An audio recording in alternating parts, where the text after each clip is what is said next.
ప్రస్తుతం మనతో పాటు ఉన్నారు ప్రముఖ ఆయుర్వేద నిపుణులు అలాగే ఆయుర్వేద వైద్యరత్న డాక్టర్ బాలకిషన్ గారు ఉన్నారు. నమస్తే సార్. నమస్కారం అమ్మ. సార్, ఈ రోజు మనం జనరలైజ్డ్ వీక్నెస్ గురించి తెలుసుకుందాం. అంటే కాలు తిమ్మిర్లు, ఊరికనే అలసిపోవడము, నడుము నొప్పి, అలాగే ఈ సర్వైకల్ పెయిన్, ఈ ప్రాబ్లమ్స్ అన్నిటికీ ఎందుకు వస్తుందంటారు? జనరల్ డిబిలిటీ అంటాం. కండరాలు పట్టేయడం, తిమ్మిర్లు రావడం, ఒక పక్కకు పడుకుంటే ఆ పక్క మొత్తం తిమ్మిర్లు రావడం, ఇంకో పక్క పడుకుంటే ఈ పక్క మొత్తం తిమ్మిర్లు రావడం, నమ్నెస్ అంటారు. ఈ విధంగా వస్తుంటాయి. కారణాలు ఏంటి అని చూసినట్లయితే దీన్ని జనరల్ వీక్నెస్ అంటారు.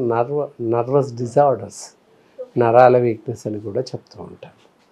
ఎందుకు వస్తుంది అంటే సరైనటువంటి ఆహారం తీసుకోకపోవడం, వేళకి ఆహారం తీసుకోకపోవడం, అసంబద్ధమైనటువంటి అస్పష్టమైనటువంటి ఆహారం తినడం, శరీరానికి అసలే సరిపడిన ఆహారం తినడం, ఇలాంటి వాటన్నిటి కారణాల వల్ల ఈ general nervous system, general weakness, muscle tissues, muscle cramps వచ్చడానికి అవకాశాలు ఎక్కువగా ఉన్నాయి. సో మరి ఈ ప్రాబ్లమ్స్ అన్నిటికీ చెక్ పెట్టాలంటే ఏం చేయాలంటారు? వీటన్నింటికి చెక్ పెట్టాలంటే మామూలుగా దినచర్యలో కాస్త మార్పులు తీసుకోవాలి తప్పనిసరిగా.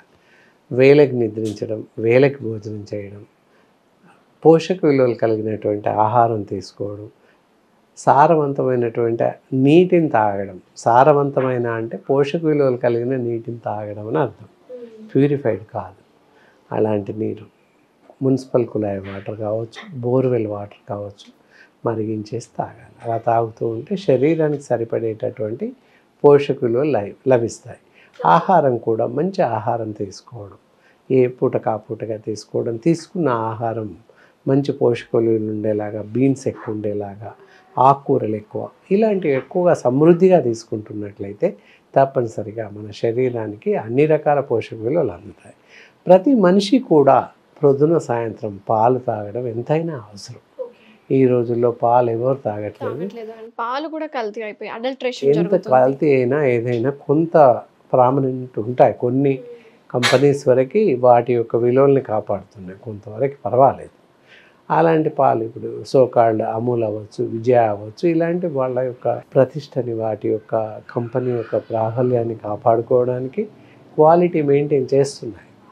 చూడవచ్చు కొంతమంది, ఎందుకంటే పేరు మీరు అడిగారు కనుక చెప్పాల్సి వస్తుంది.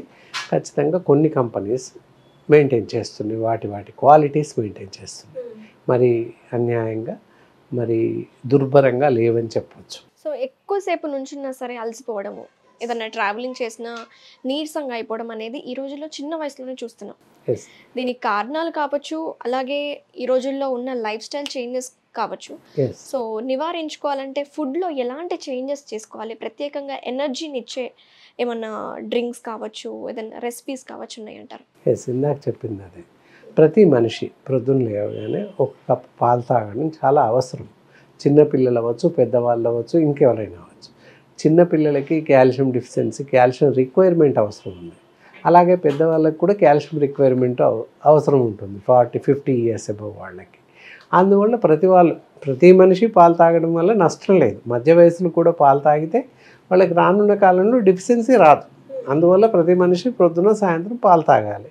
టీ, కాఫీ అనదరగా, పాలని మందు అనుకొని తాగాలి తప్పనిసరిగా. అలా తాగినట్లయితే మన శరీరానికి పోషక విలువలు అందుతాయి. అలాగే దాంతోపాటుగా మీరు అడిగారు ఇందాక, దాంతోపాటుగా ఏం తీసుకోవాలి? తప్పకుండా అల్పాహారం తీసుకోవాలి. అంటే బ్రేక్ఫాస్ట్ ఏదో ఒకటి తినాలి తప్పనిసరిగా.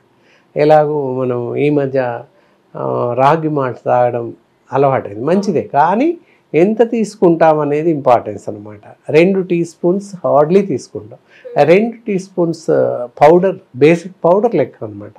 ఆ పౌడర్ ఇంత పెద్ద భారీ శరీరాన్ని కాపాడలేదు కదా, నిలబెట్టలేదు కదా. అది తినేసి ఆ రాగి ఒక గ్లాస్ తాగేసి, క్వాంటిటీ గ్లాసే, అంత మొత్తం నీళ్ళే ఉంటుంది. 2 స్పూన్సే బేసిక్ పౌడర్, అది వాల్యూస్ అంతే. 2 గ్రామ్స్ అంటే 10 గ్రామ్స్. 10 గ్రామ్స్ పౌడర్ మన శరీరానికి సరిపోదు కదా. అందులో విలువలు వాల్యూస్ మనకు రావు, సరిపోదు అసలే. అందుకని ఒకవేళ రాగి వాడాలి అనుకుంటే, రాగి పిండి, రాగి ఫ్లోర్ వాడాలి అనుకుంటే ఒక 2-3 చపాతీ చేసుకొని తినాలి, లేదా 2-3 దోశలు వేసుకొని తినాలి, రవ్వలాగా ఆడించేసి ఉప్మా చేసుకొని తినాలి. రాగి తినాలి అనుకుంటే ఏదో ఒకటి ఆహారం తీసుకోవడం మంచిది తప్పకుండా. ఎందుకంటే అట్లీస్ట్ ఒక 100 గ్రామ్స్ మినిమం టిఫిన్ ఉండాలి ప్రొద్దున. ఆ తర్వాత మధ్యాహ్నం 12-1 ప్రాంతంలో లైట్గా టీ కానీ కాఫీ కానీ తాగొచ్చు. ఎక్కువ స్ట్రెస్ పని ఉన్నవాళ్ళు, లేని వాళ్ళు తాగొద్దు అసలు. 12:30 1 o'clock నుంచి లంచ్ టైం. లంచ్ పర్ఫెక్ట్గా చేయాలి. ప్రొద్దున బ్రేక్ఫాస్ట్ అయినా చపాతీ వగైరా అలాంటివి ఏమన్నా ఉంటే తప్పకుండా వెజిటేబుల్స్ తీసుకోవాలి. అత్యధికంగా కూరగాయలు తీసుకోవడం చాలా మంచిది. సో కాల్డ్ బ్రేక్ఫాస్ట్లో కిచిడీ లాగా ఇంకా వేరే వెజిటబుల్ బిర్యానీ లాగా అన్ని కూరలు తరిగి వేసేసి రైస్ని తయారు చేసుకొని తినొచ్చు టిఫిన్ లాగా. లేదా మజ్జిగన్నం, ఇంత పెరుగన్నం తింటే చాలు, మధ్యాహ్నం వరకు ఆకలి కాదు, శరీరానికి సరిపడేటువంటి పోషణ అందిస్తుంది. ఇవన్నీ అనమాట. ఎస్, 2 ఉల్లిపాయలు కట్ చేసి పెరుగన్నంలో వేసేసుకొని తిన్నట్లయితే ఎంతో ఇతోధికంగా శరీరానికి చలవ చేస్తుంది, శరీరానికి సరిపడే పోషక విలువలు అందిస్తుంది. అలాగే మధ్యాహ్నం పూట మంచి భోజనం చేయాలి. మంచి భోజనం అంటే తెల్లగా ఉండడం, పచ్చగా లేదు. రైస్తో పాటు కంప్లీట్ వెజిటేబుల్స్, కంప్లీట్ అన్ని రకాల వెజిటేబుల్స్, అన్ని కార్బోహైడ్రేట్స్, ప్రోటీన్స్ అన్నీ ఉండేలాగా చూసుకోవాలి. ఒక కర్రీ, రసం, సాంబార్, పెరుగు ఇలా కంపల్సరీ మజ్జిగ వాడాలి. ఇలా ఈ విధంగా ప్లాన్డ్ డైట్ తీసుకున్నట్లయితే శరీరానికి పోషక విలువలు అందుతాయి. అలాగే ఈవినింగ్ 4 o'clockకి లైట్గా టీ, కాఫీ తాగొచ్చు, లేదా పాలు తాగొచ్చు, ఏదో ఒక డ్రింక్. లేదు అంటే పళ్ళ రసాలు, ఏదైనా ఒక పళ్ళ రసం తీసుకోవచ్చు. 2 బిస్కెట్స్ తిని పళ్ళ రసం తాగొచ్చు, ఏ పళ్ళో తినవచ్చు. అందరూ ఏం చేస్తారు, మేము పళ్ళ రసం తాగుతున్నామని skip the dinner, skip the breakfast, skip the lunch అనమాట. అదేంటంటే చాలా అనార్థాలకు దారితీస్తుంది. ఇవన్నీ అనమాట ఇప్పుడు జరుగుతున్నాయి. నడుస్తుంటే నీరసం రావడం, కూలబడిపోవడం. ఏంటి అంటే ఈ మధ్య భేషజం ఎక్కువైపోయి, స్టైల్స్ ఎక్కువైపోయి, ఆయిల్ వాడకపోవడం. అలాగే ఫ్రూట్స్, మేము ఫ్రూట్స్ తింటున్నామండి, ఫ్రూట్స్ తింటున్నారు, రైస్ ఆహారం ఏం తీసుకుంటున్నారని మేము అడుగుతాం. లేదు, ఫ్రూట్స్ తీసుకుంటున్నామండి, ప్రొద్దున్న 2 పళ్ళు తింటాం, పగలు 2 పళ్ళు తింటాం, రాత్రి ఒక పండు తిని పడుకుంటాం. ఎలా సరిపోతుంది అసలు? ఒక అరటిపండు ఎంత వస్తుంది? 20 grams, అంటే టోటల్లీ 50 grams, అంటే 5 milligrams ఆఫ్ ఎనర్జీ వస్తుంది అంతే. అక్కడ 5 milligrams ఆఫ్ ఎనర్జీ మన శరీరాన్ని ఎక్కడ నిలబెడుతుంది? 200 grams రైస్ తీసుకుంటాం మధ్యాహ్నం, minimum morning 100 grams rice, night ఒక 50 grams 60 grams వరకు ఏ బ్రేక్ఫాస్ట్ చేస్తాం. ఇంత తీసుకోవాల్సిన మనిషి ఓన్లీ టోటల్ 200 grams ఆఫ్ ఆహారం, పోషక విలువలు తీసుకున్నట్లయితే నీరసం రాక ఇంకేం వస్తుంది?